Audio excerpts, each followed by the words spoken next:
Muito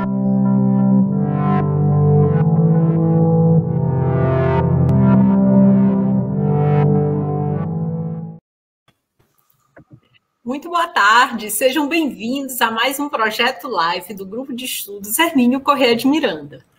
Nosso canal é de divulgação científica, por isso temos muita responsabilidade com o conteúdo e quem convidamos para as nossas lives. Hoje vamos conversar com 3 acadêmicos. O Grupo Hermínio gostou muito do livro e do trabalho de vocês. Ele é muito bom, viu? Ouvi vários elogios. Quem sabe não temos uma oportunidade de fazermos um lançamento presencial na Semana do Hermínio Corrêa de Miranda. Lembrete, o programa de hoje terá 2 blocos de perguntas para o público. O primeiro na metade e a segunda na final da nossa live. Boa tarde, pessoal, tudo bom? Boa tarde, essa é a Adriana, Marcelo, que já é cliente nosso, André, tudo bem, gente? Tudo bem. Tudo ótimo. Sejam bem-vindos. Tudo bem, pessoal. A primeira pergunta vai ser a mesma pergunta para vocês 3. De uns 10 anos para cá, vários aspectos da doutrina espírita começaram a ser estudados na faculdade. Não na área de história, mas em muitas áreas, como a epistemologia, a pedagogia, a sociologia. Pergunto, quais são as vantagens para vocês destes estudos para o espiritismo? Quem começa? Bem, eu posso começar, e eu acho que é justamente essa proposta interdisciplinar, né? Porque cada área do conhecimento tem uma aproximação metodológica diferente. E justamente a confluência dessas metodologias ajudam a gente a ter uma dimensão mais ampla do espiritismo e em todos os seus aspectos, né? Desde o seu campo pedagógico, mas também psicológico, também filosófico, antropológico, sociológico e, no nosso caso, histórico também. Então, são áreas que ajudam a gente a ter uma dimensão mais ampla e aprofundar o nosso conhecimento sobre o tema. Eu concordo com o Marcelo Gulão e eu acredito que acho que a tendência é essa, né? O espiritismo realmente, ele como ele tem possibilidades amplas de ser estudado, seja pela literatura, pela sociologia, pela antropologia, pela história, que é o nosso caso. Existe muita coisa ainda a ser estudada, muita coisa ainda a ser vista. Nós que somos pesquisadores, quando começamos a nos debruçar sobre determinado tema, a gente vê que um tema ele se desdobra em outro, em outro, em outro. A impressão que dá é que fato, que aquilo vai ser inacabável. E é inacabável realmente o que nós estamos fazendo, o que outros fizeram muito antes de nós, que nós estamos dando continuidade agora, é somente germinar algumas sementes que no futuro, mais à frente, vão trazer grandes frutos. Então, eu acredito que todas as áreas, né, seja antropologia, sociologia, a história, a literatura, a própria medicina também, né, que a gente vê aí com trabalhos magníficos também, o espiritismo ele tem sim condições de ser estudado de uma forma acadêmica, de uma forma séria e sem ser doutrinário, acadêmico de fato. Uhum.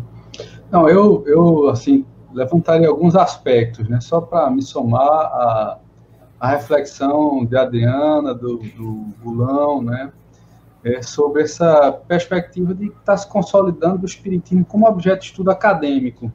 Eu acho que é uma contribuição para a própria academia. O espiritismo é um fenômeno cultural, religioso, né, muito interessante, precisa ser estudado no mundo ocidental, no Brasil, né. Aqui no Brasil a gente vê que o espiritismo tem uma configuração no nosso processo histórico-cultural, e a antropologia, né, as ciências sociais, a história, a epistemologia tem se debruçado sobre o espiritismo. Então, eu acho que a própria academia é um fenômeno interessante, né, que os preconceitos começam a ser, né, dirimidos. Isso eu acho que é muito importante para a própria universidade e para a formação dos acadêmicos, etc. Eu acho também que tem uma contribuição para os espíritas, para o movimento espírita. Eu acho que os estudos acadêmicos sobre o espiritismo nos ajudam, né, uma espécie de, nos colocam, né, com um certo distanciamento, num espelho, a gente, né, racionalizar, pensar as questões sobre o próprio movimento espírita, não de questões doutrinárias especificamente, mas questões de nossa própria organização, de nossa própria compreensão sobre esse movimento brasileiro, internacional, etc. Então, eu acho que tem contribuições, e tem contribuições também aos pesquisadores, né, e pesquisadoras. Eu acho esse movimento de distanciamento muito importante, que sejam, não é, espíritas ou não espíritas que pesquisam o espiritismo como objeto de estudo. Então, há uma contribuição, principalmente aos pesquisadores e pesquisadoras que são espíritas e tomam o espiritismo como objeto de estudo. Aí eu falo desse lugar, não é? Então, esse lugar de distanciamento, esse lugar de reflexão, né? Isso, inclusive, melhora a nossa própria relação com saber mais sobre essa história, sobre, né, a doutrina que professamos e a pensá-la academicamente, particularmente me ajudou a assim, me vacinar ainda mais do que eu chamo assim, do sonatismo, né, da adesão pura e simples, não é adesão na superfície, que é justamente o que o espiritismo nos coloca, que é contrário, né? Quer dizer assim, adotar um rótulo religioso pura e simplesmente. Eu acho que em síntese, eu até me alonguei, mas em síntese eu acho que era essa questão que eu queria trazer, sabe? Até para o próprio pesquisador, pesquisadora, esse movimento é muito rico de tomar o espiritismo como objeto de estudo. Em síntese, ele, para todo mundo, promove mais inteligibilidade, compreensão sobre o fazer científico é isso, né? Essa contribuição do trabalho científico é produzir mais compreensão sobre os fenômenos que a gente estuda, no nosso caso, o espiritismo. Eu acho que isso é muito bacana. Então, a gente convida as pessoas, leiam os nossos trabalhos, porque isso nos ajuda a nos entender, né? Então, é o estudar e o estudar-se, sabe? Eu acho que isso é uma questão importante que não seja de vista. Dando continuidade à fala do André, né, e vou fazer novamente a mesma pergunta para os três. Vocês se dedicam a investigar 3 objetos diferentes de espiritismo. E como vocês como vocês chegaram ao objeto de estudo de vocês? E por que vocês escolheram estes temas? Começar pelo André, que...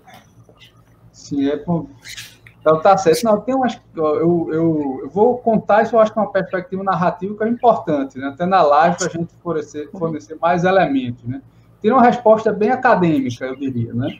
Eu era um pesquisador da história do ensino de história, do ensino de história, né? Na minha trajetória acadêmica, do ensino de história, e eu estava fiz uma seleção na UFC para um doutorado em história e queria discutir uma coisa sobre didática.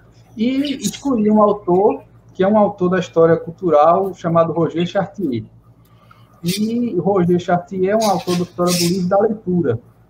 E, para mim, quando comecei verticalizando na leitura do Roger Chartier, a todo tempo me vinham as questões da literatura, da adolescência, não é, do movimento espírita. Então, eu comecei a fazer anotações. E chegou um momento em que eu fazia anotações no livro do Chartier, e chegou um momento em que eu anotava mais coisas sobre o espiritismo do que sobre o livro didático. E como eu já vinha me debruçando sobre a história do espiritismo alguns anos antes, né, a Angélica, né, que tem um capítulo no nosso livro, foi a primeira tese que eu li sobre o espiritismo, né, mas foi antes, e aí eu disse, olha, eu vou levar para os meus orientadores, minha trajetória é essa. Eles gostaram e eu mudei o percurso da tese. Eu entrei para fazer uma tese que não tem nada a ver com o espiritismo, e depois eu, me tornei um pesquisador da história do espiritismo. Nesse processo, eu sentia, assim, uma demanda muito grande, sabe? Só, olha, um desejo, isso aqui é um filão, é uma questão ainda a ser explorada, tinha pouca pesquisa sobre isso. Já, por exemplo, as histórias de matriz africana as religiões de matriz africana são já um tema clássico das ciências sociais, né? Mas o espiritismo não. Então, despontou alguns trabalhos, inclusive premiados na década de 90, E eu embarquei e muito feliz de né, ter tido êxito, terminar a tese, ter uma premiação, encontrar uma família, assim, né, que é o Adriana Gulão e o grupo que a Adriana é a liderança nossa. Então, essa foi um pouco a minha trajetória dessa relação com esse trabalho, mas foi um processo de descoberta a partir de uma questão acadêmica que a todo momento me vinha. Eu chegou o momento que eu digo, não, eu vou fazer a transição. E aí uma orientadora, a Meise Lucas, né, e o Regis Lopes, eles apostaram nesse devaneio e deu certo. E o desejo. Foi isso. E você, Adriana? Pois então, quando eu comecei a pesquisar o espiritismo, antes disso, eu nem pensava em pesquisar sobre o espiritismo, porque assim, a minha carreira, né, a minha graduação, eu pesquisei sobre outra questão que não tem nada a ver com o espiritismo. Falei sobre a Argentina no governo Sarmento, dei continuidade a essa pesquisa na minha especialização e depois eu fiquei uma lacuna aí sem estudar, só acompanhando trabalhos acadêmicos de várias situações, mas nada ligado especificamente ao espiritismo. E aí, nessa lacuna, entre a especialização e o início do mestrado, que aí tem uma lacuna considerável, eu me tornei espírita, né? Porque eu não nasci num lar espírita, né? Eu sou espírita. Eu não nasci num lar espírita, eu me tornei espírita na minha juventude. E a partir do momento em que eu me tornei espírita, eu comecei, logicamente, naquele primeiro passo, você vai se doutrinando, você vai aprendendo, né? Vai estudando os livros. E foi um processo, e como eu sou, né, uma pesquisadora, como eu já li algumas coisas, não ligadas ao espiritismo, especificamente à história do espiritismo, mas algumas coisas ligadas à história, obviamente, eu comecei a ficar muito curiosa em entender, né, a origem da religião que eu estava professando. Né? Então eu falei, de onde veio essa religião? Que história ela tem? Né? Como que ela entrou aqui no Brasil? Como que Kardec viveu isso lá na França, quando ele escreveu a doutrina espírita? Então, são aquelas questões que inquietam o historiador. Essas questões começaram a me inquietar enquanto espírita, né? Enquanto uma pessoa que frequentava o centro espírita. E a partir de então eu comecei a buscar algumas informações aqui, informações acolá. E o primeiro livro que eu li, né, que eu tive acesso, em que fez uma interligação entre a história e o espiritismo, foi o livro da Silvia Damasio, Da Elite ao Povo, em que ali ela consegue fazer uma trajetória um pouco da história do espiritismo. E aí eu me encantei pelo livro e pensei assim, eu acho que, como eu estava querendo voltar a estudar, estava me inquietando muito, eu estava buscando um objeto e aí veio tudo junto, né? As coisas elas acabaram se moldando, né? E vindo essa vontade minha de entender da história do espiritismo, algo meu, né? E, ao mesmo tempo, uma vontade de voltar a estudar, né, a produzir academicamente. Então, foi quando essas duas situações acabaram se encontrando e eu ingressei no mestrado, em que eu acabei, no mestrado, trazendo o espiritismo para o Rio de Janeiro, como que ele se deu, como que foi a aceitabilidade, enfim. E desdobrei, né, esse trabalho depois da minha tese de doutoramento, mas na questão jurídica, especificamente. Então, assim, tudo começou, né, a partir do momento em que eu me tornei espírita. E aí veio a curiosidade, como todo historiador, de que é isso que eu estou. Eu tô professando uma religião, o que ela é, né? Qual é a história que tem, qual é a história do Kardec, como ela veio para aqui. Então, foi a partir daí, foi esse filão que me colocou aqui onde eu estou agora. No meu caso, é um pouco também da minha trajetória como espírita, mas após a faculdade eu também tinha um tema, assim como a Adriana, bem diferente do que eu estudo hoje, e eu me vi estudando coisas que eram temas que já tinham sido explorados por diversos outros historiadores, e a vontade do historiador, eu acho que o historiador gosta de trabalhar com fonte primária, né? Eu acho que o grande prêmio do historiador é receber um documento que ninguém nunca tinha visto antes, para dar à luz, para mostrar para a sociedade. E isso não estava acontecendo na minha trajetória acadêmica. E nesse processo, depois de formado na faculdade, feito a pós-graduação, eu fui percebendo que a história do espiritismo é uma história a se fazer ainda. E fui percebendo que, até mesmo sobre o espiritismo na França, o espiritismo brasileiro sabe muito pouco. Os espíritas sabem muito pouco.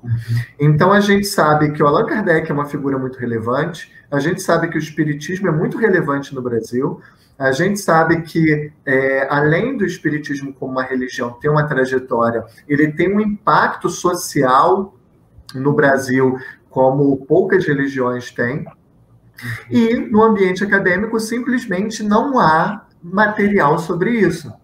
Então, eu me vi no meio de um processo em que tinha uma via de duas mãos a serem percorridas ali, de apresentar o espiritismo ao movimento espírita uma história acadêmica, que era uma coisa que não se tinha, né? Nós temos grandes, por exemplo, biografias do Allan Kardec, como a do Zeus Vantuil do Francisco Thyssen, né, que é um grande exemplo, um trabalho pioneiro, mas é uma obra feita por espíritas para espíritas. Então, não se tinha um trabalho acadêmico nessa área, e não se tinha também uma apresentação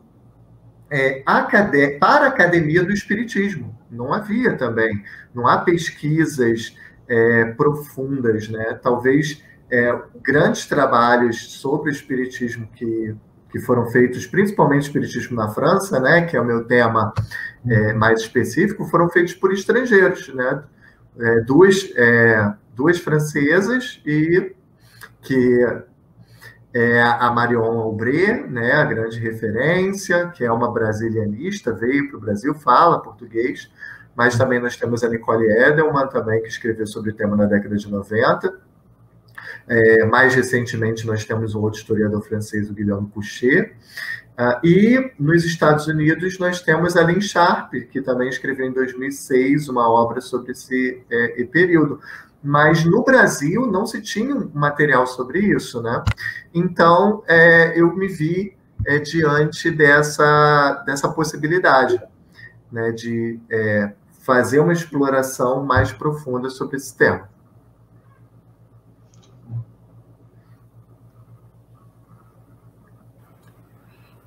Nossa, estou aqui encantada com... Estou aqui só imaginando, né? Se eu teria todo esse impulso para fazer o estudo acadêmico, assim, parabéns, viu? Para todos vocês. E antes de falar mais especificamente sobre o trabalho de vocês, né, nós queremos saber alguns aspectos mais gerais sobre os livros. Felipe, por favor, mostre o livro na tela. E eu vou pedir que vocês falem um pouco, de modo mais geral, como foi o trabalho de organização da obra. Quantos artigos compõem a obra? Como foi a escolha dos autores? Quais as temáticas? Onde podemos comprar o livro? Qualquer um dos três podem responder. Eu posso começar. Foi uma ideia que inicialmente foi minha e do Gulão. Depois a gente teve o prazer de convidar também o André para participar dessa empreitada na elaboração desse livro.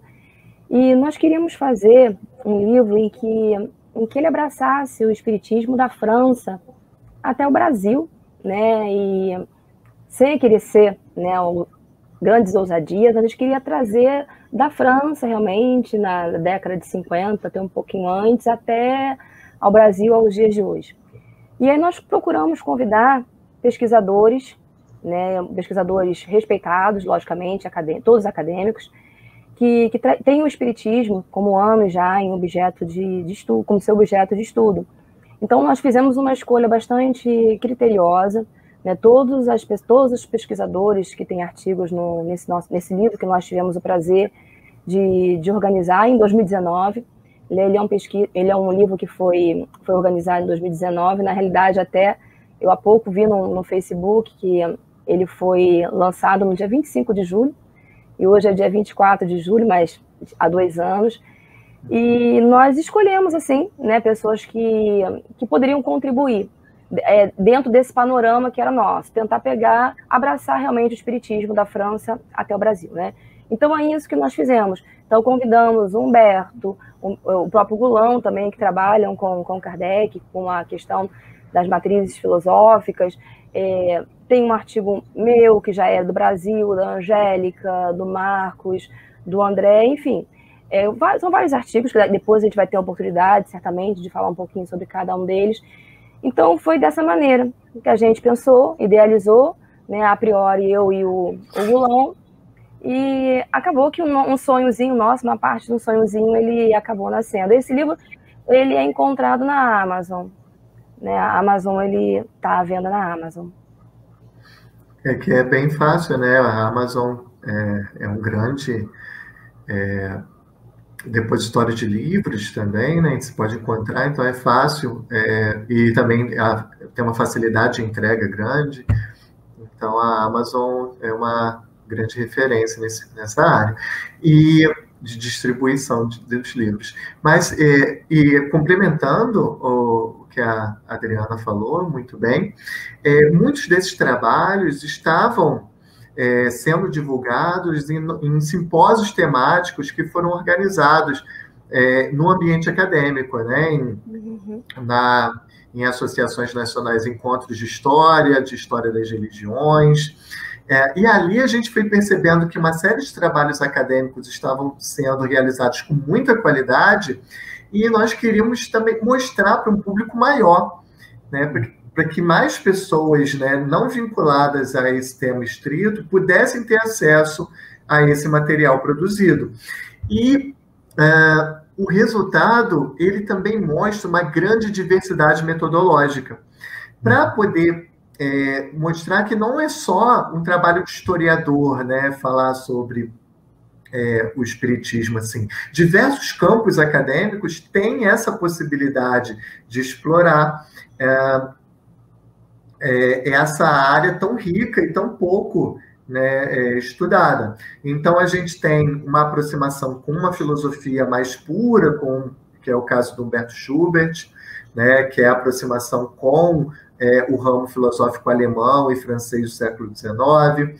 A gente tem, no meu caso, um vínculo do estudo do Allan Kardec com uma abordagem epistemológica e também associada com a história das ciências da mente, psiquiatria e psicologia.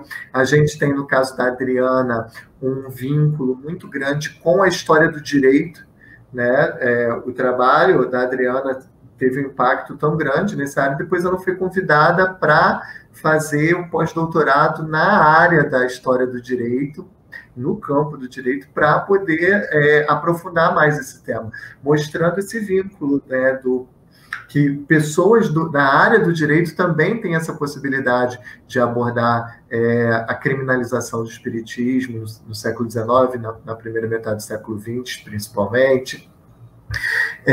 Nós temos aproximações também com a medicina, no caso da Angélica, que se aproxima das instituições psiquiátricas espíritas. Temos o caso do Nina Rodrigues também explorado no artigo da Adriana junto com a Wanda, no caso da Angélica. Então, temos uma abordagem sociológica, antropológica com o Marcelo Camurça, que é antropólogo do espiritismo com uma grande carreira, né, dentro da universidade, orientando pessoas interessadas a abordar uma antropologia do espiritismo, né, e casos como o do André Seal e dos outros também historiadores, que aproximam muito com a parte do jornalismo, com também uma microhistória que permite perceber como que o espiritismo vai se introjetando no Brasil, né? No final, a gente percebe que, através de diferentes métodos de abordagem, o resultado do livro também mostra um pouco, traça um pouco a trajetória do espiritismo, desde a França até o Brasil, na atualidade. Então, esse resultado é uma das coisas que mais me chama a atenção e que é um motivo de grande felicidade, né? Foi um livro com resultado muito bonito, assim, na minha concepção. Só para poder falar um pouquinho mais, Carol, se você me der a permissão, e eu Fique acho à vontade, quem manda aqui são vocês, os convidados. Eu acho assim que, sem querer, logicamente, que não é pretensão nossa, mas da mesma maneira que eu vivi, né, no início do meu reingresso aos estudos, como eu fiz meu depoimento para vocês, né, de como que eu comecei a estudar o espiritismo, uma das situações que eu me encontrei, que eu me deparei na ocasião, era uma bibliografia muito limitada ainda, né? Então, que caminho que eu ia seguir, eu fiquei um pouquinho assim sem saber. Tinha uma multiplicidade de caminhos, mas ao mesmo tempo, qual era o caminho que eu me identificaria, né? Enfim. E eu acredito que, de repente, um pesquisador, uma pessoa que tenha interesse em ter o espiritismo como objeto de estudo na sua dissertação de mestrado, na sua tese de doutoramento, enfim, de repente tem acesso a esse livro, pode ter algum tipo de inspiração na leitura de algum desses capítulos, né? Porque eles são tão múltiplos, são com tantas perspectivas, né? Daí o nome do nosso livro, que de repente a pessoa pode ter a partir dali um insight sobre algo que ela possa querer, né, produzir, querer escrever, porque você tem que amar o seu objeto de estudo, amar o que você está escrevendo, porque pesquisar não é fácil. Então você tem que, acima de tudo, amar muito que você está fazendo. E eu acho que esse livro, ele pode oferecer essa oportunidade. É verdade. Queria só acrescentar uma questão. Vocês querem falar, Marcelo? Eu queria só fazer uma introdução, porque eu sei que você não vai falar por ser uma pessoa bastante humilde, mas no caso do André, o trabalho dele foi premiado, né? Então, foi premiado por sua excelência acadêmica, né, por sua contribuição, um marco na história, né, então, uma contribuição metodológica para a história em si também, e aí, como não publicar um trabalho desse, né, mostrar que para pessoas de fora do ambiente acadêmico, essa possibilidade de conhecer um trabalho que pode gerar novos insights, para que se expanda esse tema, né? Obrigado pela referência, Gulam. Mas deixa eu uma coisa que eu quero dividir com vocês, que eu acho que só para complementar a questão que os colegas já colocaram também, né? Essa obra, eu acho, me chama muita atenção, né? Ela foi gestada com muito carinho, né? A Adriana e Gulam, e me convidaram, e a gente acabou articulando colegas, pessoas muito sérias, né? Então, uma coisa que me chama a atenção além do rigor acadêmico, que o Gulam falou assim, são produções de muita qualidade, e são, viu? E por que elas são de muita qualidade? Uma das questões que me chama a atenção é o seguinte, são espíritas e não espíritas, a gente não fez nenhuma preocupação com vinculação confessional, não é?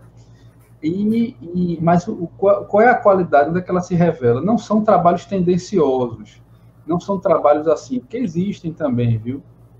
Trabalhos em que ou você vai defender o espiritismo e coloca a religião como, né, como se estivesse servindo uma causa e a sua atuação profissional para servir uma causa, e esse não é o propósito, a gente quer fazer uma coisa acadêmica, séria, não é? Qualidade se revela nisso.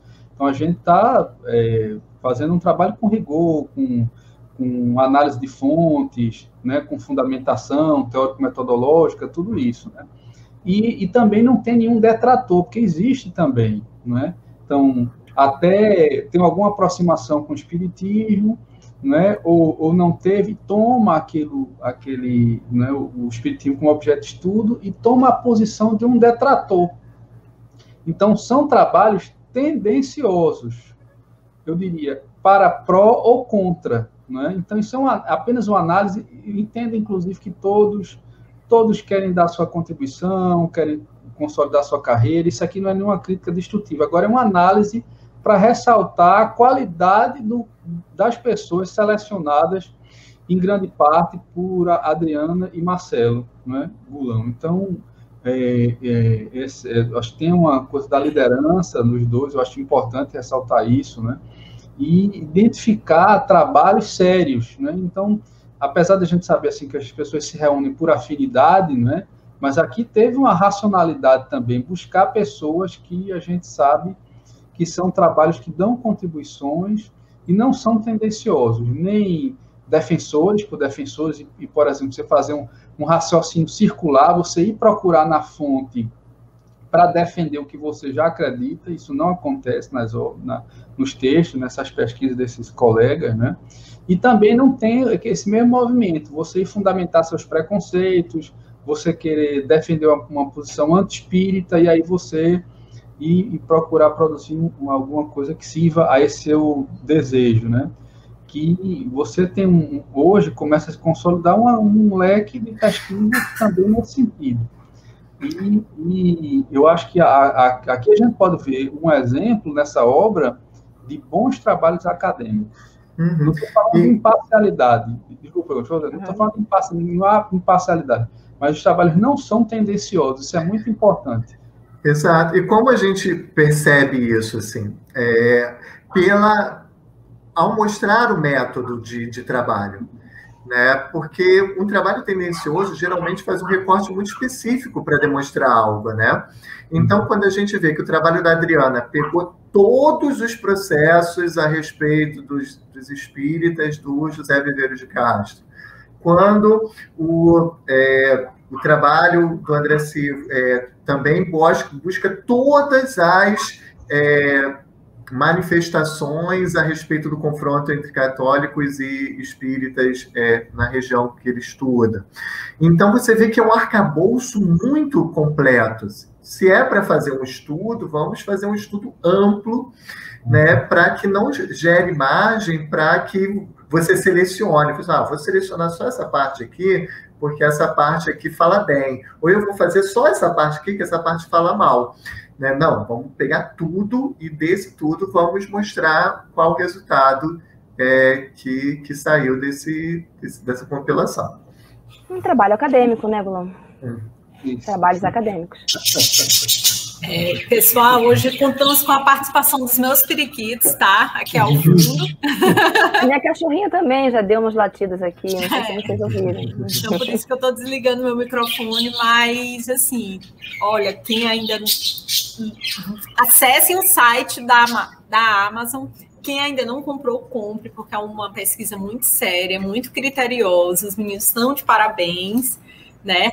E agora eu vou fazer uma pergunta individual para a Adriana. Adriana, por favor, conta para a gente mais detalhes sobre o seu maravilhoso artigo. O que era o artigo penal 157 do final do século XIX? Assim, eu tenho várias perguntas sobre o seu artigo, né? Quem foi Tito Augusto de Nilo dos Santos? Algumas práticas espíritas eram criminalizadas? Quais foram as fontes das suas pesquisas? Eu, que também trabalho, né, numa casa espírita, se tivesse no século XIX, poderia ser processada por isso? Bem, na realidade, esse artigo, né, o artigo está publicado no nosso livro, que nós organizamos. Eu escrevi em parceria com a professora do programa de pós-graduação da UEM, a Wanda Serafim, e eu a convidei para escrever esse capítulo comigo, porque esse processo do Tito Augusto de Nilo dos Santos, do Tito, né, como eu chamo, porque os meus sentenciados, meus réus, eles acabam sendo meus íntimos, porque eu estudo tanto, né, as sentenças, então eles acabam sendo meus amigos. Eu dormia e acordava com eles, com o Viveiros de Castro também. Enfim, então o Tito, ele é uma pessoa muito simples, né, falando sobre ele, que foi a primeira questão que você colocou, né, falando sobre ele, era uma pessoa muito simples, de um ex-escravizado, né, um afro-brasileiro, em que ele vai ser enquadrado no artigo 57, que era um artigo que criminalizava o espiritismo logo no seu início. Ele foi inserido no livro dos crimes contra a tranquilidade pública, esse artigo, e num capítulo dos crimes contra a saúde pública. Então, a priori, seria para ser criminalizado a prática espírita das pessoas que atuassem na arte de curar. Era essa a ideia. Mas, na prática, a teoria vai ser outra, porque como o artigo iniciava que praticar o espiritismo era crime, então ficava tudo muito aberto, né? Ficava muito à mercê da interpretação do que os policiais que fossem apreender entendessem aquilo, né? Das pessoas que ouvissem, que vissem alguma coisa, fossem denunciar. Então era tudo muito subjetivo, né? Era tudo tão subjetivo que você poderia ser presa, assim como eu também poderia ser presa se eu estivesse no centro espírita que eu trabalho, porque ia depender muito das pessoas, as quais iriam estar presentes naquele momento no ato de prisão. O artigo ele deixava isso muito em aberto, né? E é justamente por ele ter ficado muito em aberto, ocorreu uma sugestão do Bezerra de Menezes. Na ocasião em que foi escrito o artigo 157, ocorreu um intenso debate do movimento espírita com o Estado brasileiro, né? O movimento espírita não aceitou o artigo 157 de uma forma passiva, muito pelo contrário. Eles enviaram cartas para o ministro da Justiça na ocasião, Campos Salles, enviaram carta para o Marechal Deodoro da Fonseca também, que era o presidente do Brasil na ocasião. E o legislador do Código Penal, Batista Pereira, acabou sendo obrigado a responder um desses documentos, respondeu, na realidade, a carta que foi enviada por Campos Salles, e ele utilizou o Jornal do Comércio para responder. E, a partir de então, o Jornal do Comércio tornou um espaço de debate entre o Estado, representado pelo legislador João Batista Pereira, brasileiro na ocasião, e o movimento espírita, que aí vai ter, né, a representação do Max, que era o pseudônimo do Bezerra de Menezes.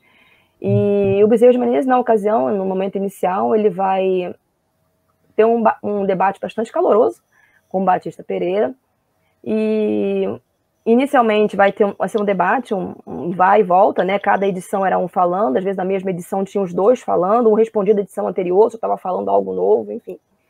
Foi um mês de dezembro muito intenso de debates, em 1890, entre esses dois homens, e vai ter um dado momento em que o Batista Pereira se cala, né, completamente, e o Bezerra continua ainda, como Max, né? Ele ainda continua ainda insistindo em tentar remover, né? O discurso dele inicial era de tentar retirar do Código Penal de 1990 o artigo 157, justamente por limitar, por ele ser algo tão abrangente, né? Poderia limitar a sua participação, a minha participação, se a gente vivesse lá no 800, né? na ocasião. E aí como, né? Ele vai perceber que essa tentativa dele de suprimir o artigo vai ser praticamente inútil, ele não vai conseguir ter eco, receptividade alguma. Ele vai propor, no próprio Jornal do Comércio, que fosse reescrito o artigo 157, né? Então, que ele ficasse muito claro do que seria proibido no espiritismo, né? Que seria a ação dos espíritas na arte de curar, já que esse foi o argumento tão utilizado pelo Batista Pereira, por ter sido motivador, né, da criminalização do espiritismo, por ser uma indústria que assaltava a bolsa alheia, enfim, né, uma indústria ilícita, palavras que ele vai usar na ocasião para justificar o porquê do artigo 157. Então, ele vai propor, Bezerra de Menezes propõe, né, que fosse reescrito o artigo 157, vai chegar a escrever como que deveria ser o novo texto, né, ele propõe isso no Jornal do Comércio, mas vai ser ignorado, né, completamente ignorado, e o artigo 157 ele vai perdurar aí durante a Primeira República. Então, assim, voltando à questão do Tito, né, e voltando à questão do artigo, o Tito ele foi um homem que foi enquadrado no artigo 157. Após a leitura do processo criminal, ficou muito claro que o espiritismo, no século XIX, né, ele abraçava as religiões mediúnicas. Né? Então, você falar espiritismo no século XIX, você falava das religiões mediúnicas daquela ocasião. Né? E o Tito, pelas situações que estavam retratadas na sentença, ele se aproximava muito, obviamente, a prática de religiões de matriz africana, cultos afros brasileiros, sem sombra de dúvidas, né? Mas foi enquadrado no artigo 157, né? E a partir de então, o Viveiros de Castro, que foi o juiz que eu estudei, que eu analisei na minha tese de doutoramento, ele acaba criando uma jurisprudência, uma das jurisprudências que ele criou no artigo 157, né, que ele criou jurisprudências para várias maneiras como o artigo 157 poderia se fazer presente dentro de um cenário, um tribunal de justiça. Né? E em relação ao Tito, ele acaba criando a jurisprudência a partir do argumento utilizado pela defesa, que é da liberdade profissional. Porque a Constituição de 1991, ela tinha um artigo que ela concedia liberdade profissional a qualquer pessoa, né? E o Tito vai usar, a defesa do Tito vai usar como argumentação de que ele tinha liberdade profissional de ser feiticeiro, né? A partir do pressuposto que ser feiticeiro seria uma profissão. E ao ver de caixa falar que não, feiticeiro não fazia parte de profissão alguma, então não tinha condições alguma de ser concebível, então isso acaba sendo uma jurisprudência. E o mais interessante, que aí eu não vou falar, porque senão as pessoas não vão ler o artigo, né? É que ele acaba analisando esse processo do Tito, por ser um afro-brasileiro, isso é algo recorrente falado no processo, sabe? Existe uma necessidade de falar que ele era um ex-escravo, né, entre aspas, para justificar justamente a sentença, e aí ele vai usar toda uma argumentação para punir, ele vai ser punido, o Tito. Ele vai ser punido, vai ser enquadrado no artigo 157. Depois ele vai recorrer e vai conseguir, né, conseguir ser inocentado, mas o juiz que eu estudei, ele vai condená-lo, e a sentença ela vai ser toda legitimada, toda justificada com o pressuposto de Nina Rodrigues, né, porque o juiz que eu estudei, ele tinha uma aproximação muito grande com as ideias de antropologia criminal do César de Lombroso. E o Nina Rodrigues, ele tinha, né, ele era o apóstolo da antropologia criminal no Brasil, então ele acaba se aproximando das ideias do Nina para justificar o porquê de estar penalizando o Tito Augusto. Então é um artigo em que ele é muito interessante, acredito, de ser lido. Eu convidei a Wanda para escrever comigo, porque a Wanda, ela fez a pós-graduação dela com louvor, trabalhando Nina Rodrigues, então ela mais do que ninguém entendia muito bem, né, esse médico maranhense, radicado na Bahia, e aí juntas nós, né, escrevemos esse artigo que fez parte, na realidade esse processo é um dos artigos que fez parte da minha tese de doutoramento. Não sei se eu te respondi tudo, foram tantas perguntas. Respondeu tudo, tá ótimo. Gente, eu tô assim encantada, tô adorando. Eu já ia dizer, não, continua falando, mas não dá, né? Tem que deixar o tira-gosto pra gente. Tem que ler o artigo, né? Quase que eu fui falando.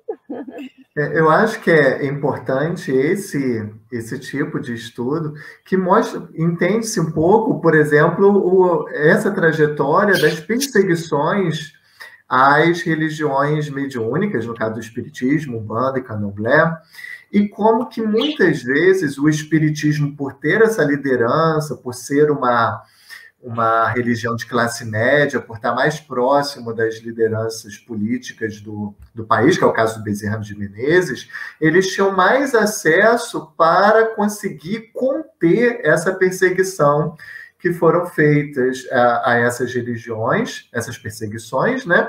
E ajuda a entender, por exemplo, porque até perto dos anos 2000, né, o espiritismo era utilizado tanto para o espiritismo kardecista, vamos colocar assim, mas também para Umbanda e Candomblé, no censo do IBGE. Né? De alguma forma, serviu como guarda-chuva protetor para a liberdade religiosa também da Umbanda e do Candomblé. E isso é algo ainda a ser explorado, né? É um sinal que a gente vê no estudo da Adriana, mas que também, quem quiser se aventurar nessa área, tem todo um campo a ser explorado ainda. Gente, vou dar uma pausa para fazer aqui uma pequena propaganda do nosso canal. Nós já temos um novo episódio de História do Espiritismo no Ceará. Visitamos o Teatro José de Alencar, então tá muito bacana. E aguardo todos vocês que estão nos assistindo ir lá na parte no nosso projeto Memórias do Espiritismo do Ceará, dar uma assistir, né? Não só assistir, como dar aquele like, compartilhar e ativar o sininho do nosso canal, para sempre que tiver uma novidade, você ser notificado. E, gente, eu estou adorando, né? Não tenho palavras para, porque senão eu vou ficar falando, adorando, vou ficar repetindo, então vai ficar parecendo chato, mas assim, muito, muito interessante. Saber que um conterrâneo meu é radicado na Bahia, eu sou maranhense, estou aqui curiosíssima, tá? A próxima pergunta também é para a Adriana, certo? E também pergunta de uma das pessoas do público, né, que está nos assistindo, também fez algo.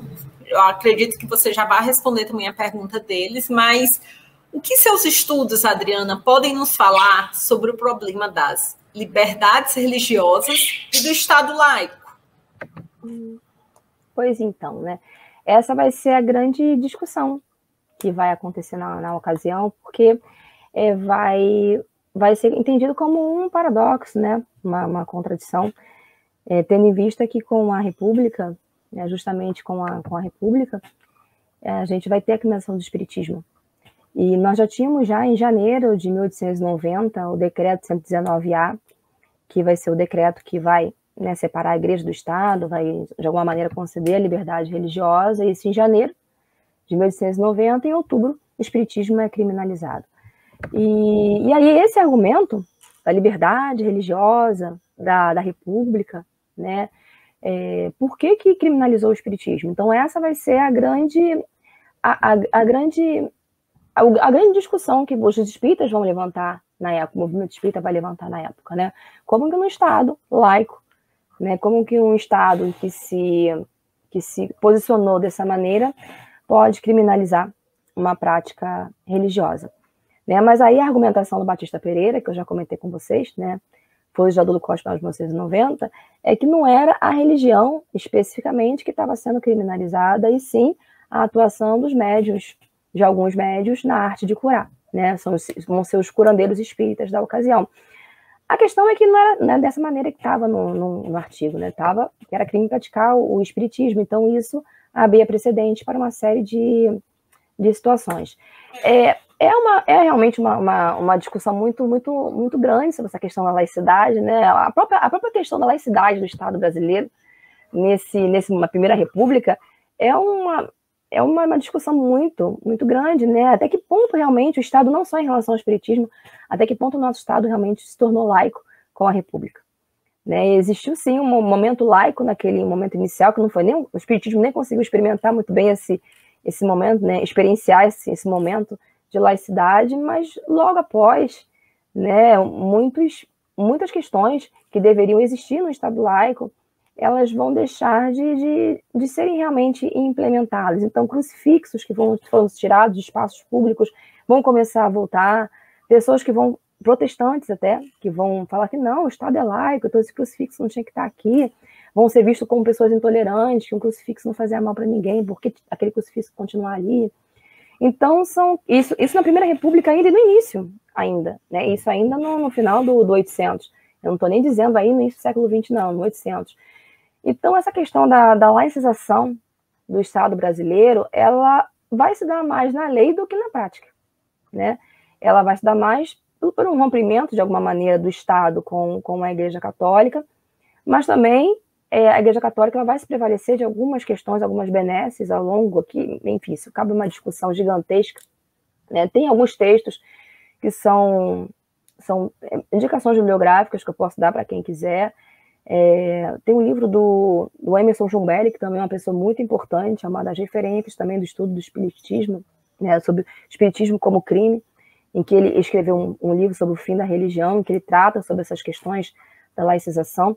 E também tem um trabalho muito sério ligado às ciências jurídicas, ciências sociais jurídicas, que é do Ranquetá, o César Ranquetá, em que ele trabalha sobre essa questão da laicidade no Estado do Brasil, e nesse momento da República, né, sobre que laicidade foi essa, né, que Estado laico foi esse que vai criminalizar o espiritismo, vai perseguir também protestantes, e protestantes também vão ser perseguidos nessa ocasião, né? Logicamente que eles não vão chegar a nível de ser crime, como no caso do espiritismo, mas também vamos ter perseguições registradas, registrados até vão ser presos por desobedecerem a uma procissão de Corpus Christi, enfim, né? toda uma discussão que a gente pode fazer aqui em um outro momento.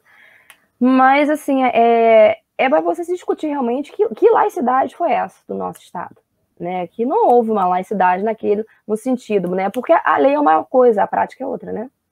Então, essa laicidade que muitas pessoas acreditavam que existia no Estado brasileiro nessa ocasião, ela foi uma lei, né? E as leis, elas só funcionam se elas, na sociedade, forem internalizadas daquela maneira, né? E isso não foi internalizado. E o espiritismo foi criminalizado, logicamente, que essa situação, né, da liberdade religiosa vai ser um dos principais argumentos utilizados pelos espíritas que vão ser enquadrados no artigo 157, sem sombra de dúvidas, né? A grande jurisprudência gerada pelo Viveiros de Castro, que foi o juiz que eu pesquisei, vai ser justamente isso, né? As pessoas enquadradas no artigo 157, elas não tinham condições de serem presas, pagarem multa, enfim, porque elas estariam professando a sua fé, né? E o Estado brasileiro era um Estado que concedia liberdade religiosa. E como as leis penais do país foram criadas em 1890, e a nossa Constituição é de 1891, e a Constituição, ela está acima do Código Penal, e a Constituição, ela concedia a liberdade religiosa, no artigo 72, então a própria Constituição anularia o artigo 157. Então, esse vai ser um dos principais argumentos utilizados pelos espíritas enquadrados no artigo 157. Quando as defesas começarem a perceber que o discurso poderia ser, né, de conseguir a liberdade, usando esse artifício da Constituição, né, acima do Código Penal, aí vai ser um subterfúgio muito mais tranquilo para os espíritas conseguirem sair dessa questão do crime, né? Então vai ser quase que uma jurisprudência, né? Então, assim, era colocar isso. É melhor colocar isso do que você cair numa situação de você estar realizando uma perseguição religiosa, né? Então, na realidade, o Estado ele vai tomar uma atitude que não vai ser uma atitude não laica, vamos dizer assim, na questão do Código Penal, mas os juízes é que vão ter que atuar, né, na questão de fazer valer o que estava estabelecido na Constituição brasileira, que é a liberdade religiosa. Gente, tô aqui, por mim vai continuar, mas a gente já está com 52 minutos de live, assim, o tempo passou voando. Professor Marcelo Gulão, você já esteve aqui em Fortaleza, no 15º ENLIP, e que sempre, muito gentilmente, atende o nosso canal. Você já esteve aqui, né, algumas vezes. O que você já falou um pouco, né, sobre sua tese de doutorado. Pode falar um pouco mais sobre suas conclusões? Uhum. Claro. E a tese de doutorado que eu concluía no final de 2019, mas que infelizmente ainda não está disponível por conta da pandemia,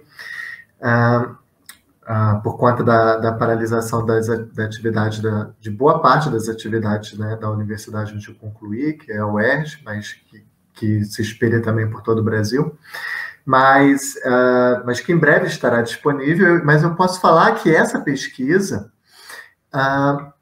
nos permite perceber que o Kardec não era o único na Europa, no século XIX, a explorar a possibilidade de comunicação mediúnica, né? E o Kardec ele vai gerar um marco muito importante, né, nessa busca, nessa exploração, né? Outros nomes, mais tarde, irão, outros pesquisadores, tanto da mente humana quanto também das pesquisas psíquicas, vão acreditar ao Kardec uma grande contribuição nessa área. Também a gente pode perceber que na Europa começa a ter uma forte perseguição a pessoas que buscam explorar esse tema, infelizmente, por conta de um processo conforme existe uma profissionalização da ciência no século XIX, eles vão começar a buscar espaço profissional, principalmente criticando as pessoas que abordavam esses temas voltados a pesquisas espirituais. A gente pode observar, por exemplo, na Inglaterra, que até meados do século XIX, a maior parte dos professores das universidades eram pessoas religiosas, muitas vezes eram padres ou presbíteros, enfim. E no final do século XIX, a grande maioria desses professores vão ser pessoas vinculadas a grupos de ciência, mostrando que que para gerar espaço para essas pessoas divulgarem suas teses, elas foram afastando as pessoas que buscavam explorar temas religiosos também. E é por isso, talvez, provavelmente por isso, que a nossa ciência, até recentemente, seja marcantemente materialista.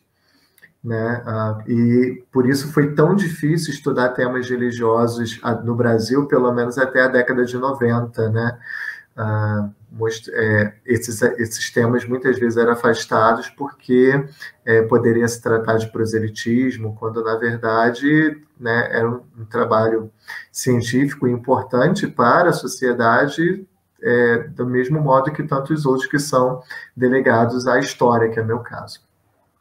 Um outro ponto que a gente pode concluir é que o Kardec recebeu uma tradição não só da questão da comunicação mediúnica, que veio dos Estados Unidos, que é tão bem relatado para os iniciados do Espiritismo, que estudam a história do Espiritismo, mas que também havia uma tradição na França, muito forte, que trazia a ideia de reencarnação. Muitos escritores românticos mencionaram o tema da reencarnação na metade do século XIX, e muitos políticos também achavam que a reencarnação era um ponto fundamental para o entendimento político daquela sociedade. Exemplo, o criador da palavra socialismo, o Pierre Leroux, ele que inventou o termo, e ele era um partidário, um dos maiores defensores da ideia de reencarnação antes do Kardec publicar seu primeiro livro. Ele até dizia para os outros socialistas, ele dizia o seguinte: eu só aceito ser chamado de socialista se socialismo significar que a sociedade só irá se regenerar a partir das reencarnações. Senão, eu não aceito ser chamado de socialista.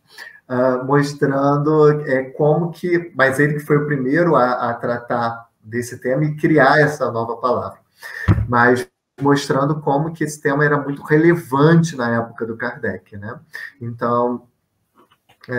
além dos escritores românticos e o Pierre Leroux, nós também temos o Jean Reno, que era uma pessoa também extremamente vinculada à ideia da transmigração da alma, a ideia do mundo espiritual, que depois o Kardec vai trazer na Revista Espírita e nos seus livros, Mostrando também uma outra conclusão, é que o Kardec não era uma pessoa ingênua, conforme o movimento espírita brasileiro muitas vezes costuma mostrar. Para o estudante do espiritismo mediano, a ideia do espiritismo o Kardec se convenceu de que havia espíritos, e a partir daí ele começou a escrever o espiritismo.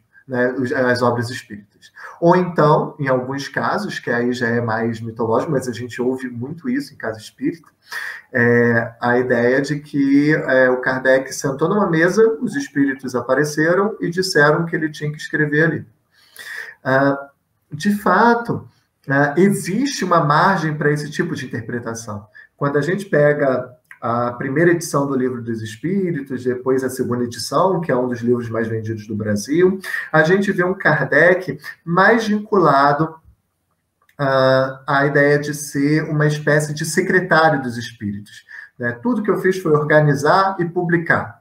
Tudo que eu disse é exatamente aquilo que os espíritos disseram. Só que, com com a exploração, com o aumento do número de médios, com o aumento do conhecimento do espiritismo, com o aumento do número de correspondentes que ele tinha, ele percebeu, ele foi descobrindo algumas coisas, que, por exemplo, o espírito fala mentira. Né? Como assim o espírito fala mentira? Ele revela isso no Livro dos Espíritos. Né? Por que vocês permitem que o espírito minta para mim? Ele diz. E a resposta é para que você fique atento, para que você não fique passivo, para que você busque a informação verdadeira. E a partir daí a gente vê um Kardec, um verdadeiro pesquisador, né, que vai desconfiar muito das fontes, que vai buscar criar métodos para evitar que as informações fossem contraditórias entre si, que ele vai chamar de controle universal das comunicações espirituais, das comunicações mediúnicas, mas que na ciência isso vai ser chamada de consciência das induções, que era a forma como se fazia ciência no século XIX. O criador da palavra ciência, que era um monge, inclusive, né, o William Whewell, ele dizia que a forma mais confiável de se fazer ciência era através da consciência das induções. Para tentar explicar rapidamente o que é isso, é a ideia de que você, para descobrir que os corvos têm a pena da cor preta, você não precisa reunir todos os corvos do mundo em um lugar para você poder chegar a essa conclusão. Né? Até porque seria improvável reunir todos os corvos do mundo no mesmo lugar para chegar a essa conclusão. Você só precisa buscar pessoas de outros lugares que afirmam que pesquisaram sobre os corvos, e os corvos daquela região têm penas da cor preta. Isso vai formando uma consciência, ou seja, uma concordância de que aquelas induções, ou seja, chegamos... como todos os corvos aqui têm a pena da cor preta, nós fomos induzidos a achar que os corvos do mundo têm a pena da cor preta. Mas abrindo espaço para, se um dia aparecer um corvo branco, essa ideia pode ser substituída. Todos os corvos, a maioria dos corvos tem pena de cor preta, mas existe um corvo de pena de cor branca. Era mais ou menos isso que o Kardec fazia. Né? Ele dizia, olha, a maior parte dos espíritos estão dizendo que existe um corpo espiritual. Né? A maior parte dos espíritos dizem que não há possessão, mas quando se observou um caso de possessão, ele voltou atrás, e de diversos casos de possessão, inclusive, ele voltou atrás e disse sim, há casos de possessão. Então, isso era a forma como Darwin fez a teoria da evolução, era como o William Whewell fazia ciência e tantos outros cientistas do século XIX. Então, essas foram algumas das conclusões que tanto a dissertação quanto a tese buscaram mostrar, entre outras, pouco menos importantes, mas essas foram as mais importantes. Professor André, né, sabemos que você fez seu doutorado aqui na UFC, na Universidade Federal do Ceará. E gostaria que você comentasse um pouco sobre as fontes, mas também falar um pouco mais sobre o que você escreveu, que Chico Xavier inseriu elementos diferentes na matriz literária vigente no espiritismo febiano, ou seja, na Federação Espírita Brasileira de seu tempo.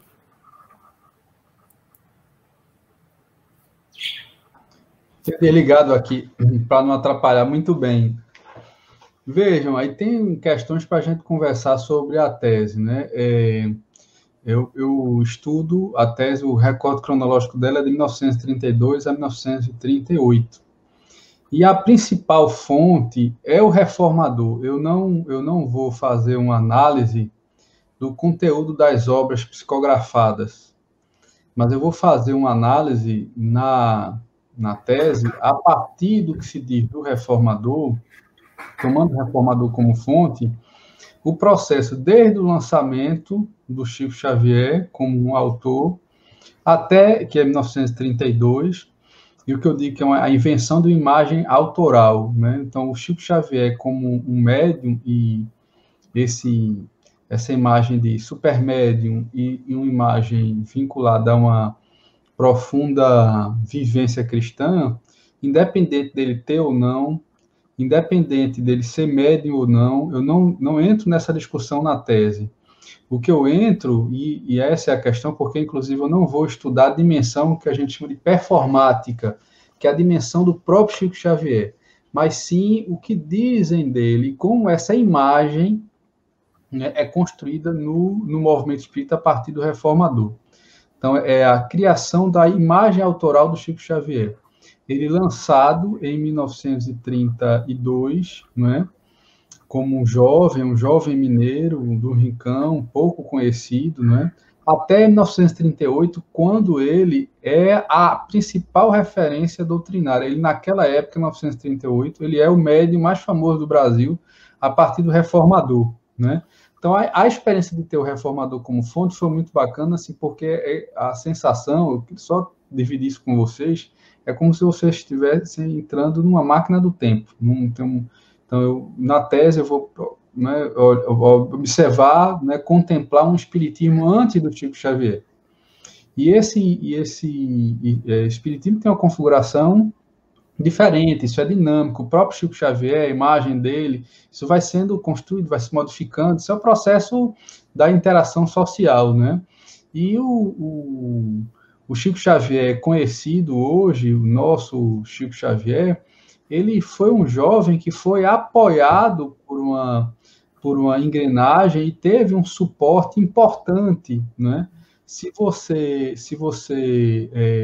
chegar num centro espírita hoje, essa história um pouco se perdeu.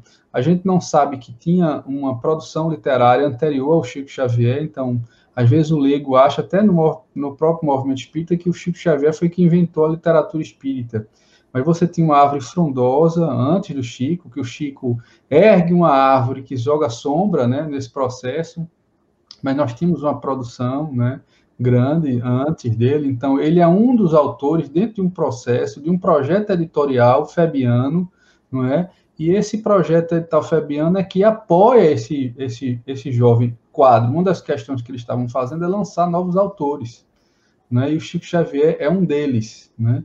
E é um autor que rapidamente, ele com a produção, né, dele, a dimensão performática, mas também a produção literária dele, ele vai ganhando visibilidade. Em 38 ele já tem uma coluna específica da sua psicografia, com a coluna de Emmanuel, no Reformador. Em 38 ele já é citado, quer dizer, os textos de abertura, os artigos de abertura da revista citam o Chico Xavier, né?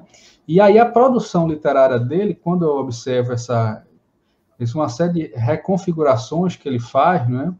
É a partir, por exemplo, vou dar um exemplo para a gente se entender. Você, antes da produção do Chico Xavier, a partir do Kardec, se falava muito na erradicidade, né? E essa erradicidade com a vida também, você tem o estágio da erradicidade, tem a vida em outros planetas, não é? Então, o próprio Chico Xavier, no início da psicografia, ele, né, tem um texto psicografado que é o Cartas de uma Morta, né? E esse Cartas de uma Morta é um estilo, né, mimético de cartas, né, que o espírito da mãe do Chico Xavier se comunica para contar experiências no plano espiritual, e esse plano espiritual é diferente de nosso lar, por exemplo. Então, uma das questões que o Chico Xavier, na literatura dele, operou é essa mudança de eixo. Não se nega a vida em outros planetas, a questão não é essa, mas se passa a falar mais e dar mais visibilidade a um elemento que são as colunas espirituais, né?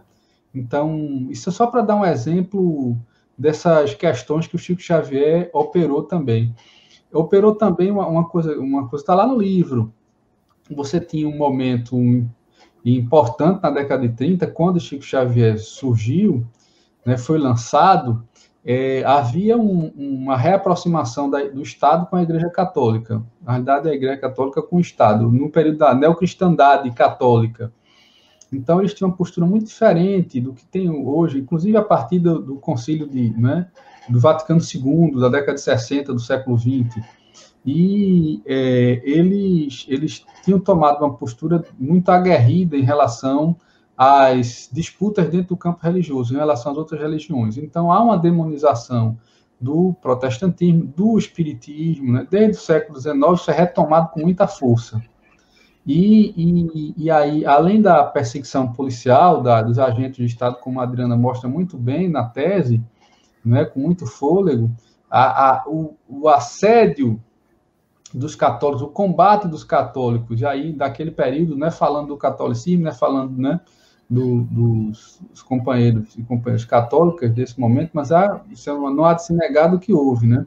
Então, o espiritismo, por exemplo, o movimento espírita, respondia muitas vezes, não é, num tom que a gente vai estranhar numa era pós-Chico Xavier, ou a liderança do Chico Xavier, não é? Que eu digo que é Chico Xavier, porque assim, ele foi a produção literária dele foi muito significativa nesse sentido. Chico Xavier usa eufemismos, Chico Xavier usa, né, que eu analiso como estratégias argumentativas mais eficazes, porque naquele período, eu mostro isso no artigo, havia uma criminalização, não uma criminalização, mas uma demonização dos criminalizadores, dos demonizadores. Então, o movimento espírita respondia na mesma moeda, vamos dizer assim, né? Quer dizer, o católico é que não era a religião. E o Chico Xavier vai dizer, o catolicismo, eu fui criado no catolicismo, mas...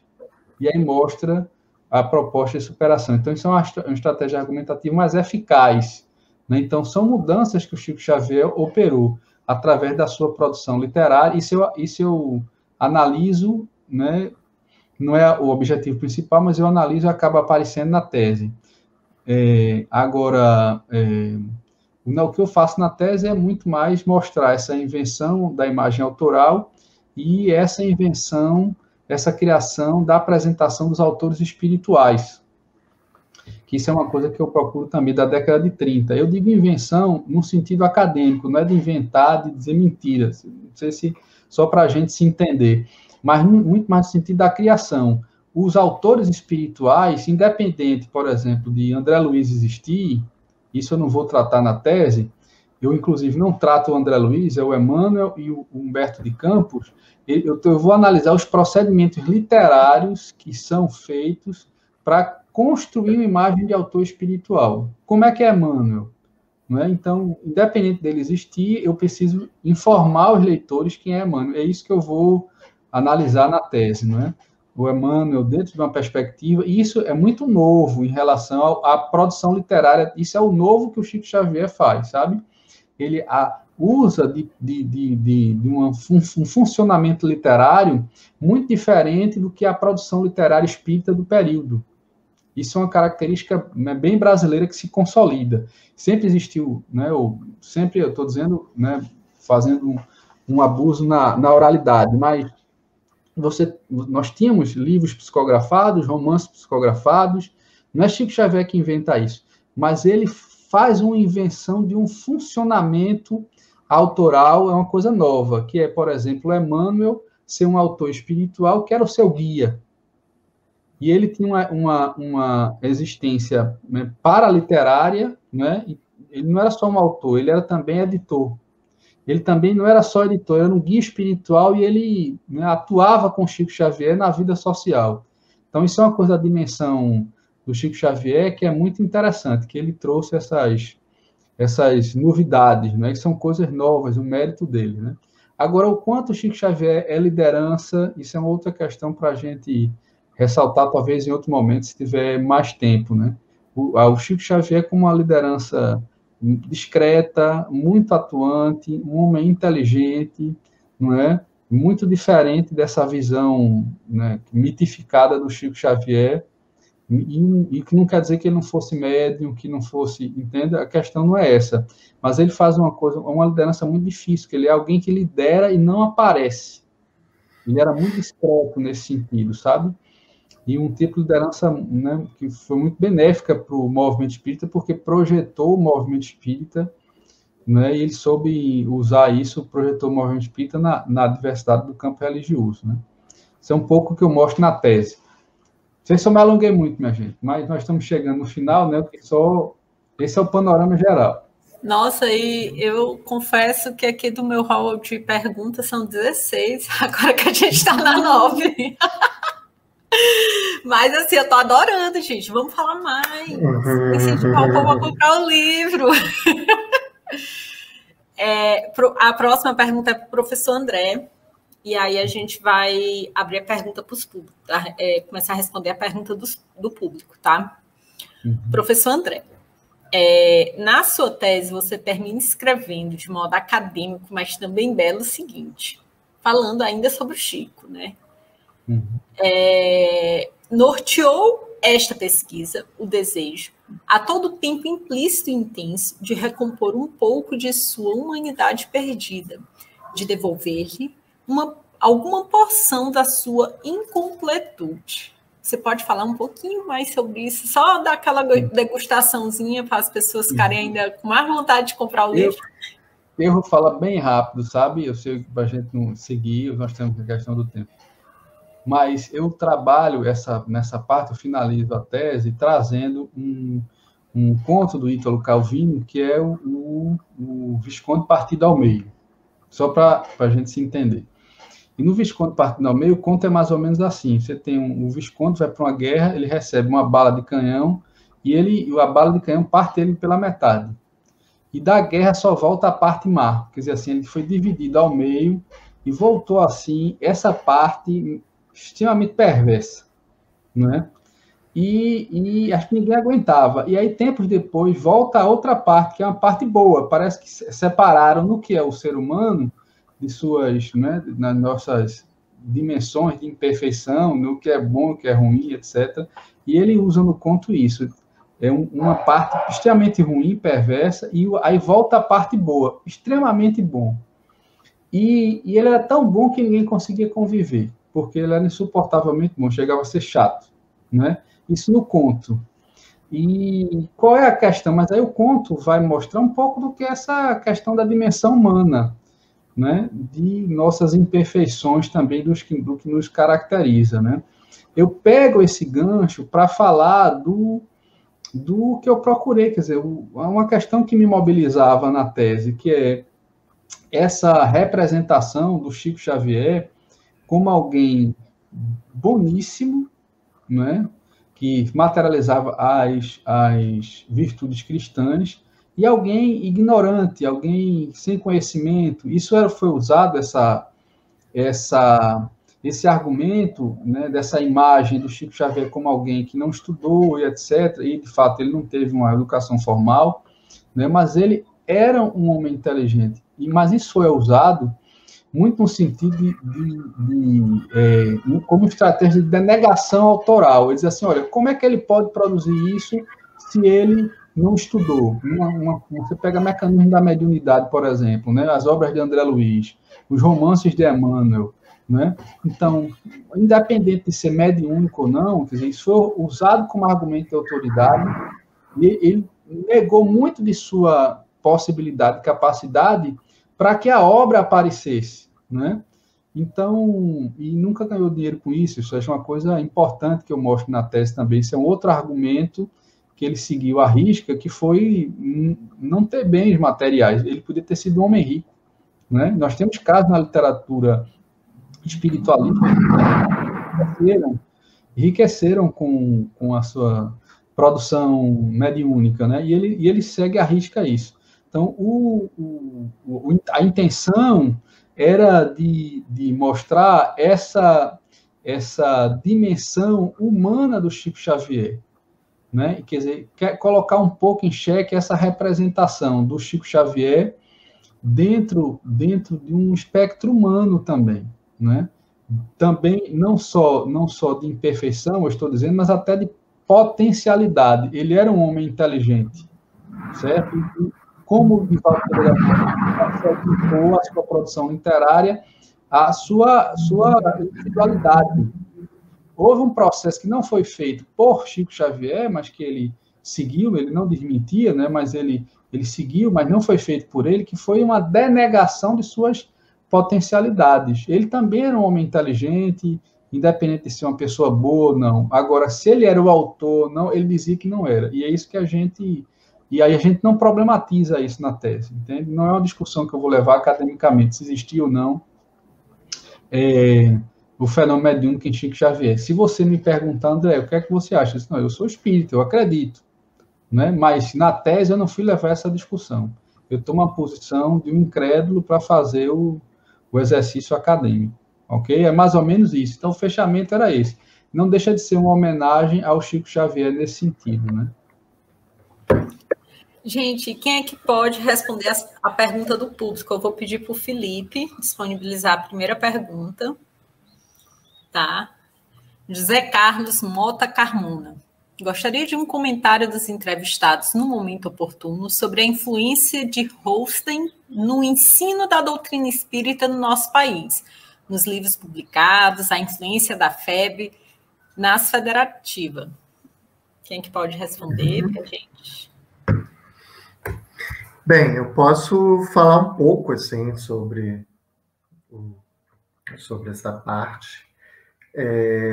O Rustem, ele foi colocado, só para falar, ele foi uma pessoa vinculada ao Allan Kardec, ele tinha uma médium bastante elogiada pelo Allan Kardec, que boa parte do Evangelho segundo o Espiritismo é repleto de comunicações espirituais escritos por ela, que é Émile Collignon. E o Rustem, ele era um advogado da região de Bordeaux que contribuiu bastante nesse processo com colaborações mediúnicas para o Allan Kardec.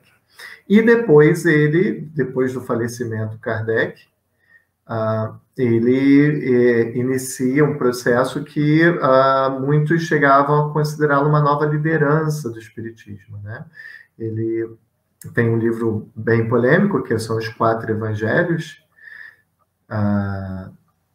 e aí isso gera até uma questão com o próprio Kardec. Enfim, o fato é que, no Brasil, o Rustem foi colocado na FEB como cláusula pétrea, né, dentro de um dos princípios que a FEB, que é a Federação Espírita Brasileira, não poderia abrir mão. Mas isso foi recentemente, né, não sei exatamente o ano, mas recentemente a FEB retirou o Rustem entre as obras, né, que compõem o corpo teórico do Espiritismo como um todo, né, fixando mais em Kardec. E isso gerou uma profunda discussão, porque muitos não aceitavam Kardec, né, o Rustem, né? O próprio Kardec tinha reticência em relação ao Rustem, e isso acabou gerando, durante o século XX inteiro, eu acho que até hoje respinga isso, uma discussão a respeito da FEB ter aceitado Rustem, que não deveria, e isso mostraria uma FEB mais política do que espiritual, vamos dizer assim. Mas, embora, e isso foi tema de vários livros, né, vários livros que criticavam a FEB, a posição febiana do espiritismo em relação ao Rustem, e isso acabou gerando uma polêmica em vários livros que até hoje repercute no movimento espírita, a ponto da FEB reagir agora retirando esse autor, né, dessa cláusula pétrea, que foi até sugerida pelo Bezerra de Menezes, se não me engano. Mas, de fato, ele influenciou o espiritismo brasileiro. Muitos apontam que o Chico Xavier era rustanguista. Não dá para perceber, né? Pelo que se conhece da obra de Rustem, não se vê nenhuma tese que é rustanguista e que não é kardeciana nessas obras, assim, pelo menos não que eu tenha conhecimento e eu nem vejo entre os defensores, os detratores do Rusteng, uma acusação direta a isso, com exceção da obra Brasil, Coração do Mundo, Pátria do Evangelho, que tem uma menção que coloca como o Rusteng como que gerenciando o processo de instituição do espiritismo no Brasil. O nome dele é mencionado lá, e isso gerou uma reação, porque seria um absurdo, porque o Rusteng não era esse espírito evoluído, segundo os espíritas da época, outros acusavam que foi uma fraude, que o texto original não tinha um Rusteng, foi colocado lá, o que seria também algo negativo, né, para o movimento espírita como um todo. Então, doutrinariamente, né, resumindo a resposta, doutrinariamente eu não vejo o Rusteng influenciar, a obra do Rusteng influenciando o espiritismo brasileiro, mas nessa questão política, né, de quem deve ser o órgão que diz o que é espiritismo e o que não é espiritismo, o Rusteng muitas vezes é colocado nessa briga que eu vejo muito mais uma disputa de poder do que uma disputa doutrinária entre si, em si.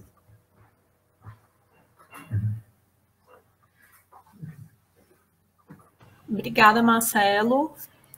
Outra pergunta do professor José Correia da Silva. Tudo bom, professor? Quais as principais pesquisas ou abordagem que vocês podem citar dentro da psicopictografia?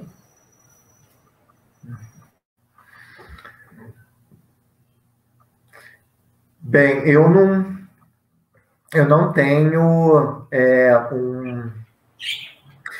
tenho uma ideia direta sobre isso. Eu sei que tem um trabalho feito no NUPES, por uma pesquisadora do NUPES, com exames de imagem de médiuns voltados à psicopictografia, né, de médiuns pintores. Que ela trabalha nessa área, Alessandra... me fugiu o sobrenome dela. Mas é um trabalho publicado, inclusive, numa revista internacional. Mas eu não tive acesso a esse artigo, então não sei quais foram as conclusões a respeito que ela chegou. Mas, a respeito do tema dentro de uma abordagem de ciências humanas, o Alexandre Caroli, que é um dos autores do nosso, que tem um capítulo no nosso livro, que trabalha com Humberto de Campos, ele criou um método extremamente interessante de se investigar essa questão de identidade espiritual, que pode servir para a psicografia, mas que já está sendo adaptado em outras áreas. Eu sei que há um pesquisador no Espírito Santo que está fazendo análise de obras, de composições musicais mediúnicas, a partir dessa ideia, que é você criar elementos do pintor encarnado, né, e depois buscar esses elementos na pintura psicopictografada, né? Mas nós não temos nenhuma pesquisa que eu conheça nessa área, com exceção dessa questão do exame de imagem, que mais se verifica a questão da mediunidade, uma pesquisa que mais se verifica tentar resumir rapidinho, a seguinte ideia. Nos exames de imagem, de neuroimagem, tem áreas do cérebro voltadas para uma atividade. Exemplo, a área da atenção, do relaxamento, da criatividade ou do descanso, né? Em um exame de imagem, numa pesquisa que foi feita com médiuns psicógrafos, se descobriu que os médiuns psicógrafos, no seu momento de atividade mediúnica, a área do cérebro da criatividade fica relaxada e a área... enquanto nos outras pessoas, né, a área da criatividade, quando você escreve, fica estimulada, né? Então, isso gerou o que seria uma falha na ideia do exame de neuroimagem, que é o que ela mostra, né? E aí depois ela tenta ampliar isso com outros tipos de mediunidade. Mas, como eu disse, eu não tive acesso a esse estudo. Gente, por mim, eu continuo, mas a gente já está com 1h30 de live, assim, eu ainda teria mais perguntas, só que eu vou deixar para o público ficar curioso e comprar o livro de vocês. Eu agradeço muito pela presença de todos vocês, agradeço a participação do público, agradeço ao Eduardo, que articulou tudo isso, agradeço ao Filipão, que está fazendo a nossa parte técnica. Vou pedir para cada um de vocês deixarem uma mensagem final e aí vamos finalizar a nossa live. Adorei. Muito obrigada por terem vindo mais uma vez para o nosso canal. Bem, posso começar?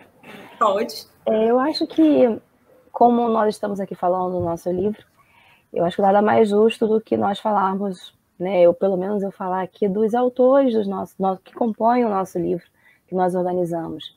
E falar um pouquinho, de repente, eu serei bem breve, sobre o que cada um tratou, né, que discutiu nesse livro, que eu acho que vai até ao encontro algumas questões que eu estava olhando aqui no chat.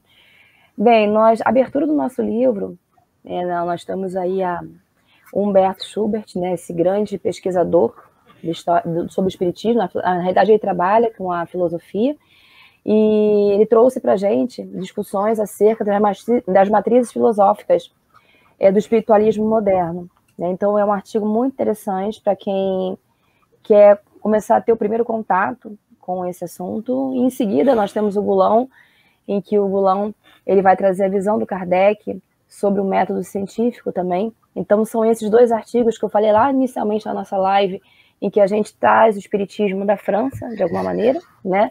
Então, é uma discussão do espiritismo na França. Depois, o terceiro artigo do livro é aquele artigo que foi composto pela Wanda e por mim, né, que fala sobre o Tito e sobre o Nina Rodrigues, né, enfim, o Viveiros de Castro, Nina Rodrigues, as suas implicações, no caso especificamente do Tito, que eu já tive a oportunidade de falar um pouco. Depois a gente vai ter o artigo da professora doutora Angélica de Almeida, minha grande amiga, que vai falar sobre a história da loucura espírita no Brasil. É um artigo muito importante, um artigo que é uma parte da tese de doutoramento. Cabe ressaltar que a Angélica está na iminência de publicar a tese dela também, então vamos ficar aí ligados, porque é uma historiadora maravilhosa, esplêndida. Depois temos o artigo também do Marcos Marques, em que ele trabalha sobre a polêmica do espiritismo, ciência ou religião, no século XIX. Então, para quem tem curiosidade sobre esse tema, esse artigo do Marcos Marques fala sobre o assunto, né? O Marcos está aí para defender o doutoramento dele no iniciozinho do mês de agosto, né? No dia 11 ou 12 de agosto, ele vai defender a tese dele. Depois a gente tem o trabalho do André, né? Que o André teve oportunidade já de falar sobre. Depois do Caroli, que também o Gulão há pouco mencionou, né? Em que nesse livro ele vai falar sobre a reformulação do Parnaso de Além Túmulo. Então ele faz um trabalho bastante interessante de literatura, né, porque ele é da área, do campo da literatura. Então o nosso livro ele não pegou só historiadores, nós temos historiadores, a maioria, né, porque nós temos mais esse conhecimento, esse leque de conhecimento, mas também temos uma discussão de literatura, temos uma discussão filosófica também com o Humberto. Depois a gente tem um artigo publicado também por um grande pesquisador do sul do Brasil, Renan Matos, em que é um especialista em Fernando Duó, e o trabalho que ele trouxe foi a presença do Chico Xavier na escrita do Fernando Duó. É um artigo também de referência para quem quer se debruçar sobre esse assunto. Tivemos também aí, até em consonância com uma pergunta que está no chat, falando sobre questões, né, atuais do espiritismo. Nós temos os dois últimos artigos, são artigos que trazem algumas discussões mais atuais, que é o artigo escrito pelo Arthur César Isaia, que é uma das grandes referências sobre a história do espiritismo, uma das livros mediúnicas no Brasil de uma forma geral, em que ele escreveu em parceria com o pós-doc dele, na ocasião, com Marcos Diniz Silva. em que nesse artigo eles vão falar sobre as relações de Divaldo e o Viana de Carvalho. É um artigo extremamente interessante também. E para finalizar o nosso artigo, a gente tem o Marcelo Camurça, né, que, enfim, é um pesquisador também de ponta, né, um pesquisador referência sobre o espiritismo, em que ele vai tratar sobre as controvérsias atuais do espiritismo brasileiro. Né? Então, assim, é um livro muito amplo, como eu falei lá no iniciozinho, né? Ele vai desde o Kardec na França, em 19, perpassa aqui pelo Brasil no 19, no 20, e chega até a contemporaneidade. Né? Então, eu acho que eu precisava falar isso, né? Fazer uma compilação e falar e referenciar todas essas pessoas que nos ajudaram na composição desse livro. É isso, Carol. André e Marcelo querem deixar uma mensagem final. Eu estou aqui com o Hermininho, que está assistindo toda a nossa entrevista, a nossa conversa. Bem, eu queria convidar todos para acessarem o site do Projeto Allan Kardec, que fica hospedado no portal da Universidade Federal de Juiz de Fora. Mas colocando no Google Projeto Allan Kardec, você logo encontra, né, que nós temos as cartas inéditas de Allan Kardec, nunca exploradas. Então, é um convite aos historiadores, mas também pessoas curiosas do espiritismo e também espíritas que vão, às vezes, palestrar sobre um tema. Tem um vasto material que está sendo publicado e está constantemente sendo atualizado. Então, quem já acessou, podem voltar lá, que tem todo mês novas cartas estão sendo colocadas no portal. Então, fica o convite. Fantástico. Pessoal, só comprem um livro, acho que a Adriana e o Gulão já falaram muito bem. Um grande abraço, tá bom? O incentivo nosso é vocês comprarem um livro, divulgarem, agradecer o espaço. Um abração para todo mundo. Mais uma vez, então, obrigada, professor André, obrigada, professor Marcelo, obrigada, Adriana. Eu quero agradecer a todos vocês, quero agradecer a você que está aqui assistindo, né? E desejar um feliz dia, um bom dia, boa tarde, boa noite, porque você pode assistir nosso vídeo em qualquer horário. Hermininho está aqui e adorou arrumar aqui os cabelos da Hermininho. A Ana briga comigo. Organiza esse cabelo do meu pai, mandar um beijão para Ana Maria. E é isso, gente. Mais uma vez estamos aqui muito felizes com o nosso projeto live, divulgando esse livro maravilhoso. Fiquem com Deus e até a próxima. Tchau, tchau. Tchau, tchau.